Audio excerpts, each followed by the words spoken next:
हर महादेव। ओम नमः शिवाय। शिव गुरु के चरणों में प्रणाम। भैया लोगों, बहनी लोगों, आज एक ऐसी चीज़ें बताने जा रहा हूँ जहाँ से आप शिव के अंतर मग्न हो जाएंगे और शिव की महिमा सुनकर आप शिवमय हो जाएंगे। क्योंकि एक ही तो रास्ता है हमें जो पार कर सकता है जीवन को, वो है शिव। अनंत लोक, तीन लोक के स्वामी हैं शिव। न इनकी जन्म हुआ है, न इनका मृत्यु हुआ है। अब जरा सोचिए, किसी भी व्यक्ति का जन्म होता है तो लगभग जन्मदिन मनाया जाता है जो प्रसिद्ध देवी देवते होते हैं, और उनका मृत्यु होता है तो उनका मृत्यु भी मनाया जाता है।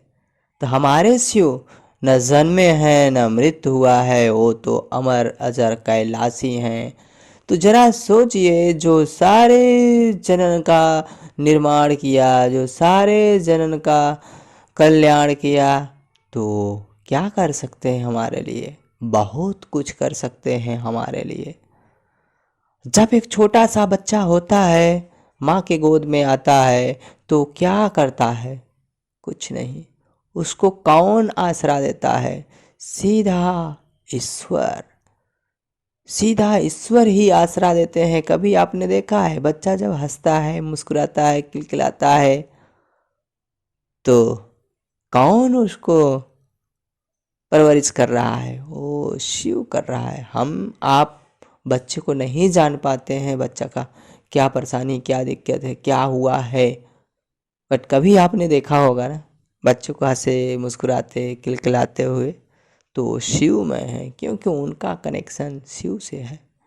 जब सांसारिक जीवन में धीरे धीरे बच्चा बड़ा होता है, तो बच्चा को बोलना सिखाया जाता है, बोलना सिखाया जाता है। मम्मी है, पापा है, फुआ है, मामा है।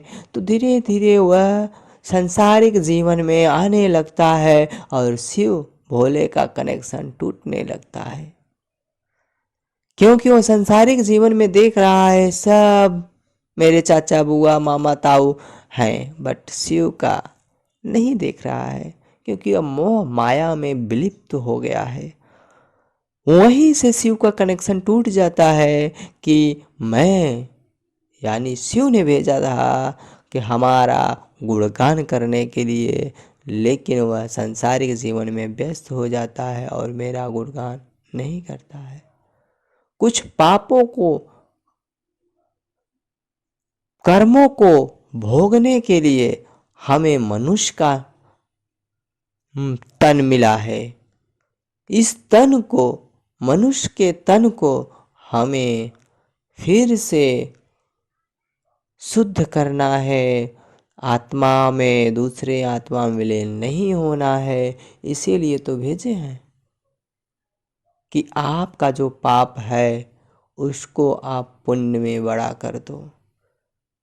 तो पाप तो ठीक है, पुण्य भी ठीक है, तो बट आपकी जो आत्मा है ये अजर आत्मा है। जब तक इस आत्मा को तृप्त नहीं करेंगे तब तक आप योनियों में भटकते रहेंगे, भटकते रहेंगे।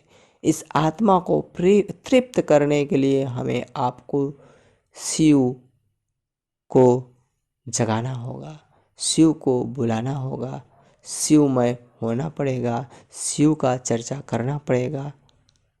जब हम शिवमय होंगे, शिव चर्चा करेंगे, शिव शिव कहेंगे, नमः शिवाय कहेंगे, तो धीरे धीरे ये आत्मा परमात्मा में बदलता जाएगा और इस आत्मा को मुक्ति मिल जाएगी। जब आपका शरीर जाएगा तो आत्मा मुक्ति मिल जाएगी और आप इन योनियों में भटकना बंद कर देंगे और शिव के शरण में चले जाएंगे। जब शिव के शरण में चले जाएंगे, क्योंकि कहा गया है जो बुलाया था नीचे वही फिर बुला लिया ऊपर, तो जिसका मैं था मैं में मिल गया। तो इसमें क्या फर्क पड़ता है? इस शरीर से छुटकारा मिल गया, इस मोहमाया से छुटकारा मिल गया, और सारे योनियों से भी छुटकारा मिल गया। तो आपको निर्णय करना है मुझे किस तरीके से पाप और पुण्य का निर्णय करना है, किस तरीके से हमें आत्माओं को शिवमय बनाना है और इस सांसारिक मोह माया से और आने वाले योनियों में विलिप्त नहीं होना है। नमः शिवाय। सारे सुखों का भंडार शिव है, विश्व के रचयिता शिव हैं, तो हम और क्या हैं? उन्हीं के तो हैं लड़के, उन्हीं के तो है सब कुछ। 100 साल जीने के लिए हम और आप पूरी जिंदगी मोह माया में, एक सपना पूरा होता है, दूसरा सपना तैयार होता है। इस शरीर को रहने के लिए हमें महलें बनाना पड़ता है, बिल्डिंगें बनाना पड़ता है। एक शरीर को ना जाने कितने भविष्य का विचार आने लगते हैं। सोचिए ना, हम सांसारिक जीवन में जी रहे हैं तो मोह माया तो आएगा ही, इसको कोई रोक नहीं सकता। जिसका जितना बड़ा धन उसका उतना बड़ा सपना। एक यहीं पर भिखारी भी है, एक यहीं पर एक नॉर्मल इंसान है, उसका भी तो बड़े बड़े सपने हैं, बट वो उसी में खुश है जितना वो पा रहा है।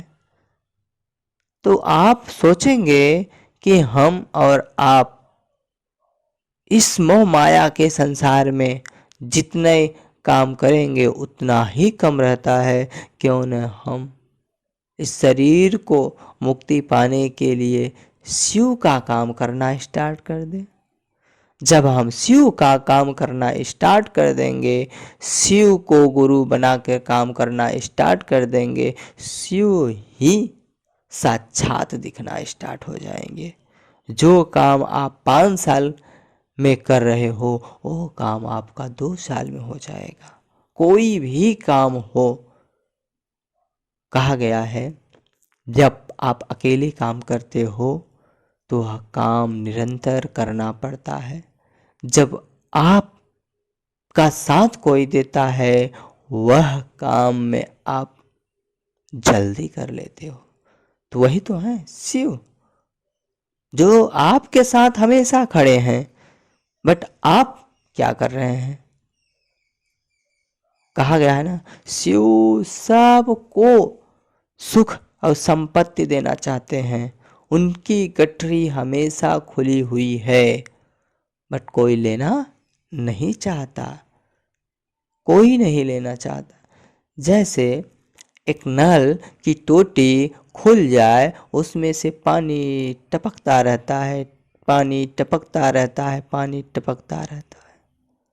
तो ऐसे शिव का भी है, गठरी खुला हुआ है, उसमें से पाप पुण्य की घड़ा जिसका जैसा होगा वैसा मिलता रहेगा। शिव का जो नाम लेगा, शिव का जो जाप करेगा, उसको पुण्य का घड़ा मिलेगा। और जो शिव का नाम न लेकर लोगों को सताता है, परेशान करता है, मारता है, पीटता है, उसका पुण्य की घड़ा कम हो जा रहा है, पाप की घड़ा भर रहा है। तो हमें क्या करना है? शिव का गठरी खोला हुआ है, शिव को सब कल्याण कर रहे हैं।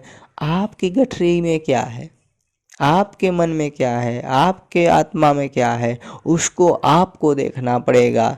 जो जिस आत्मा से आया है, जो जिस मन से विचार करेगा, उस मन से वो पाएगा।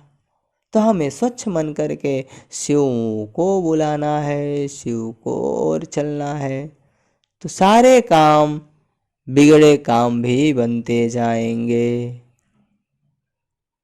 शिव अनंत के स्वामी हैं, अखंड है शिव। शिव कहा गया है, यदि आप शिव को तरफ चलेंगे तो सभी सुख आपके साथ होंगे। जब शिव का उद्धार, शिव का आगे करेंगे तभी। तो आप समझेंगे कि शिव क्या है। शिव अनेक लोगों का कल्याण किए हैं, तो आपका क्यों नहीं करेंगे। बस उनका अगर आप याद कर रहे हैं तो सच्चे मन से, दिल से, भाव से याद करिए, अन्यथा आपको काम नहीं आएगा।